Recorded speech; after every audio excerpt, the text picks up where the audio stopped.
manifesting, this chick has the ideal vibe to manifest what she wants quickly. But sometimes we're stuck in a murderous rage and don't know exactly what to do about it. But fear not, you're not alone. I have been there too. And in this video, I'm going to be answering subscriber questions to help you manifest faster. And I've been getting several questions on how is your $1 million manifestation coming? So at the end of the video, I will give you an update. But first, I want to answer your questions. In this first question, there's so much irony because I feel like this lady is literally talking about me. Hi Trice, I have a problem that when I see people like you giving me advice on how to become abundant, I see myself as different. Like you're a rich person and I'm not a rich person. I hate that I think this way, and it kind of breaks my heart that I put myself in a different category of people. I'm from a working class family and my mom was on benefits due to a severe mental illness. Fortunately, I'm not in that situation and I have a beautiful place and have enough money to live, but I feel kind of stuck of having just enough. Do you have any advice on how to break through this mental block? Yes. You might not like it, but I'm going to tell you the only way I can see it is because I have it too. It comes from a feeling of not feeling worthy. I have this fun little quiz in my financial planning practice. It's called Your Current Financial Destiny, and you answer these questions. And depending on how you answer these questions, it will tell you if you just keep doing the exact same things, what your financial reality 30 years from now looks like. And I took my own quiz. And of course, I thought I was going to be super uber rich, but I wasn't. I was just going to eke above middle class. And it was because of one type of question: worthiness. I didn't feel worthy. And how you know if you have this is if you feel other people are above you or you're not as good as them for really no apparent reason. If you feel that you always have to reprove your work, pick something that you're good at. I'm good at investing and I'm good at helping people achieve their financial dreams. And about 90% of people have raging success. But Trice has historically pined and perished and didn't believe in her value over the 10% that she couldn't get over the hill. Because it wasn't 100%, it wasn't good enough. And this constant need to reprove my own worth to myself, that's a sign that it's a self-worth problem. Now, I am here to tell you that it can be shifted and changed and lifted.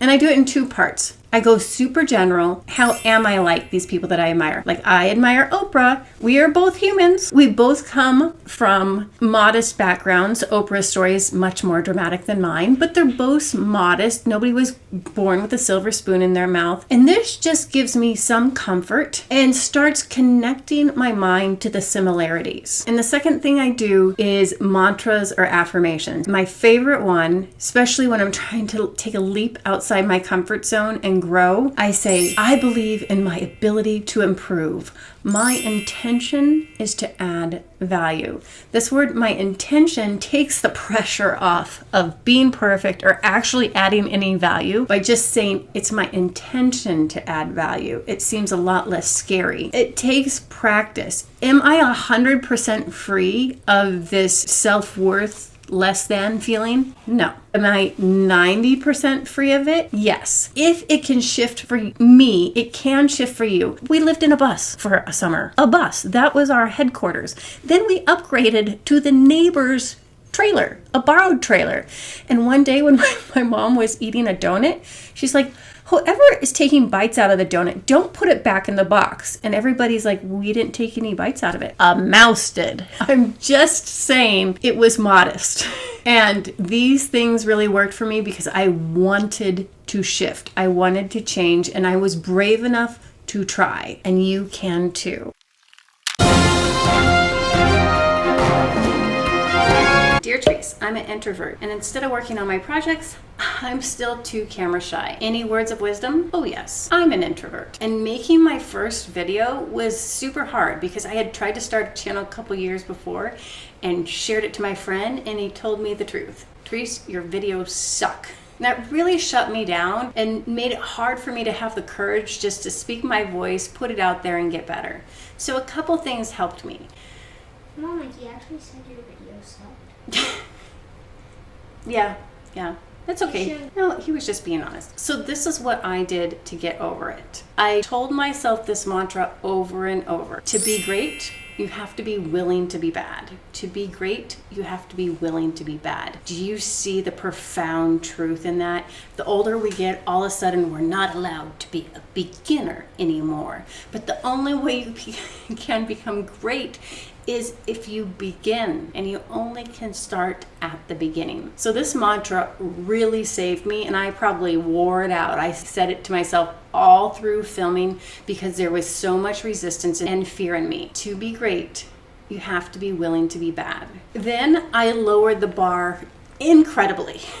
I said, instead of, I'm gonna put out a video that people like, I said, I'm gonna put out a crappy video, and I'll link it here, and it's titled How to Get Unstuck, because I was stuck. I was stuck in my head trying to be perfect. I was stuck with trying to do a good job. All of these I could not do because I was a beginner. So I lowered the bar and I did it. And then I said, all I'm gonna do is I'm gonna improve one thing on that video. And then I ignited myself with this truth. If I don't try, I'm gonna be an old lady on my deathbed, and I am going to be filled with regret. I don't have to be successful. I will regret that I did not try. So go make a crappy video and just send it out. Send it to me. I'll watch it. Can credit card debt be a money block? If it's reoccurring, yes. If you pay it off and it comes back, and you pay it off and it comes back, and if you pay it off and it comes back, that is a money block. The reoccurring pattern is telling you there is lack in your life. And I'm not saying that this is your issue with it, but one of the most common issues when I see people have reoccurring money debt is this subconscious feeling that I'm never ever going to get out of this situation, so I might as well enjoy the ride. Now, it could definitely be something else. That's just the most common one that I see in my practice. And to change that, I tell them, in order to manifest absolutely anything you want, including unlimited financial abundance, you have to be whole and complete without it first. I offer up this exercise to them. Do 30 days of gratitude. Every day at the dinner table, when you're talking either to yourself or your kids or your family, everybody goes around the table and says what they're grateful for. And because you start to fill yourself up, you need to spend less, and the debt does disappear over time. Nothing happens overnight except for earthquakes and avalanches. I like your channel so much. Congratulations. In Spain, we are still not allowed to go out of our homes. How can we keep our energy right? Some of us don't even know if we'll continue working or be able to save our jobs. I am in the exact same boat with you. I am blessed to have my job, but my husband's has just rolled up with the coronavirus, and we're waiting for a day when the world unfreezes. The most important thing that I tell myself is there is nothing more important in my life than my vibration. And it is my job and my duty to tend to it like a garden that I love. Because if I don't, I cannot have optimism in my heart. So I do various things like yoga, exercise, meditation, and lazy girl type things. Watch something that makes you happy. I love listening to self-help, watching money or business videos because they bring me joy. That is the only reason I'm doing it. Pleasure. Now, there is some things that bring me pleasure, like, oh my gosh, have you guys ever fell down the rabbit hole of true crime? That brings me short-term fascination pleasure, but it scares me and it lowers my vibe. So I become very careful and very protective. So half of it is finding the things that pick you up, that inspire you. Sometimes it's phoning a friend, sometimes it's watching a funny movie. The flip side is also don't do the things that scare you. Does Trice watch the news? No. No, she does not, because it scares my socks off. You turn it on, in 30 seconds, you feel that like the world is going to literally break apart. And I'm still informed, like I'm here in Montana, I'm not in New York City, I know about the quarantine, all this without watching the news. So it's personal because everybody has different things. And sometimes you really have to give yourself a shove or a push to make yourself do something that's good for yourself. I know that sounds wacky, but it's true. Maybe even if you lose your job or my husband loses his business, if his vibration is high, positive, optimistic, and can see possibilities. He will find something new that allows him to build something even more spectacular than the thing that he lost. And the same will happen for you. Comment really isn't a specific question, but it is literally telling the story of my life in so many words, and I found a way to break free from this pattern. So Kenny, you can too, my friend. Let me read your comment. Trice, I'm feeling defeated. I'm self-employed, no work at the moment. Watched your other video a couple nights ago. I have a few blocks and I never seem to get there. I've had 3 small companies and never got there and had to start again. I work so hard, 7 days a week, 12 to 14 hours a day. But when I look back, I'm from a working class background. My parents never had much, and maybe that's how I've been programmed and cannot break free of these money blocks. And then I married a woman who has worse money blocks than me. I know I shouldn't have the feeling that I cannot have the good things in life because of who I am or where I'm from. I know these are my blocks, but I cannot shake them. Ugh. I get you. When I met my husband, this guy, he could spend money in Antarctica where there's no stores. But his money blocks highlighted my money blocks. You attracted this person, and they are a mirror showing you your own money blocks. For a past decade, I've been afraid of my husband would bankrupt us, and I'd always scramble to try to fix the situation. This pattern revealed more about me than it did about him. It showed me my scarcity mindset. And now that Armageddon's on the horizon, that block has been lifted simply because the fear is not paralyzing my heart and I'm not running over to fix him. I'm keeping my focus on what I want to attract, not what I don't. There is a way out. I'm going to tell you the same thing that I told myself. This working class, middle class pattern, I have it too. And I could not break free of it if I used my own brain. I use somebody else's. Their thoughts are different than my thoughts. Because if I use my own programming or what Trice thinks is best, I will end up in the exact same spot. Like how I created a job for myself when I thought I was out there entrepreneuring. So these past failures that you have, mine them. They have gold in them. They have taught you something. You don't have to start from scratch again. The next thing that you build will not take nearly as long as if you mine all those things for the losses and the problems and what went wrong there. Then you know what you want to create, and then you see somebody else that has done it successfully and use their, watch as many videos as you can to hear their thoughts and how that they think about something. It is only a thinking game. Now, for the results of my $1 million manifestation. How's it going so far? Where did I start? When did I start? What has transpired? And when is it going to appear? So I started this about exactly 1 year ago, about April 2019. And I said, I'm going to manifest $1 million yearly income stream by December 2021 or before.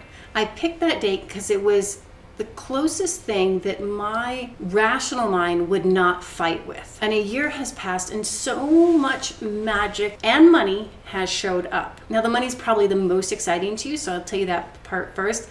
But really, I think it's the second half, the not money things, that I think are going to be the reason why this manifestation appears. So within this past year, I got $30,000 of unexpected money inherited. Nobody died. It wasn't like somebody died or there was a reason for it. It just plopped right into my lap. Over 15,000, like 100 and some, in found retirement money. We didn't even know we had it. My monthly income has went from about, last April, I was bringing home about $3,000 a month after taxes and expenses. Then by August, I consistently increased it to 4,000.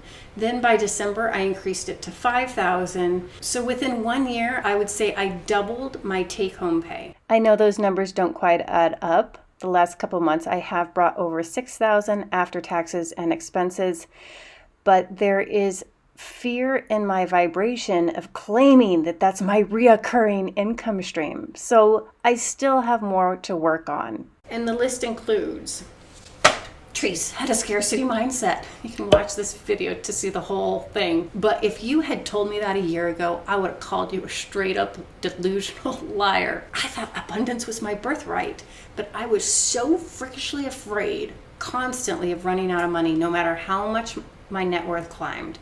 So if you have a fear of losing money, even though you have money, you might have a scarcity mindset. Fear of failure, which I still have not completely detached and claimed my authentic self and all my power. This is a really recent one that I found by doing my money block meditation. I knew from my financial planning practice that the way people think about stuff, I always say money is a thinking game. It's not a numbers game, it's a thinking game. And the way you think about it will show your financial reality. I can hear somebody's net worth just by them talking about the weather. You can hear it in their language. But I never took this a step further and started reprogramming my subconscious mind while sleeping. And this has opened a whole new portal that has given me the confidence to know that this manifestation will materialize by December 31st, 2021 or before, which has allowed me to claim it. I guess it was more kind of like wishy a little. Somebody said, well, haven't you been working on your manifestation with all these videos and all these things? I realized I didn't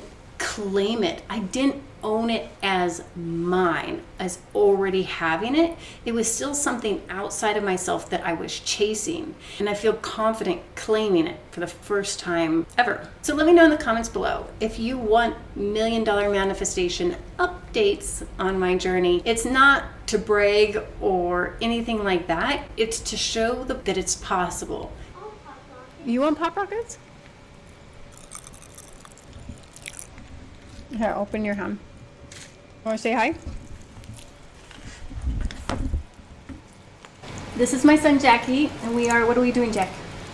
Eating Pop Rockets. And until next time, my darling Earthling, ciao.